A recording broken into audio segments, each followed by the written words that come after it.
think, Professor Goodhart, that the confusing state of the academic world that you described a few minutes ago is in part responsible for, in a sense, this lack of coordination and problems that policymaking responds? Oh, absolutely. And I think that the mainstream models really had absolutely nothing useful to say about the way that the financial system interacts with the real economy. Indeed, the mainstream models that were so prevalent, I didn't have any financial system in them.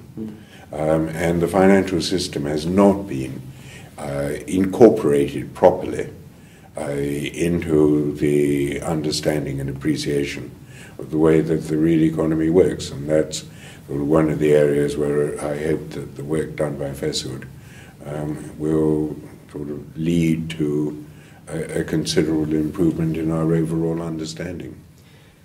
This is a very interesting point, because as you were listening, some of the speakers at this conference were complaining that it looks like policymakers don't want to listen some of the things that were discussed here. So in a sense, it seems there is a barrier for some of the more innovative ideas to be embraced by policymakers.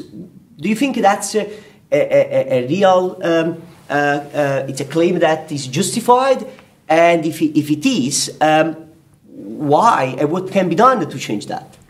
Well, you remember that Keynes said that people in authority were responding to the teachers of that they'd had many years ago. Dead men, yes. And I think that's true in a sense, even when they're economists who are appointed as central bankers. And we all sort of carry around with us the baggage of what we were taught when we were younger. I think there's a general educational process. And to my mind, it's fairly clear that the models that the main macroeconomic mainstream were producing were insufficient. I'm not saying that there wasn't a lot that wasn't valuable in them, but I think that they've been shown to be totally insufficient. And we do need an educational process at all levels to try and improve.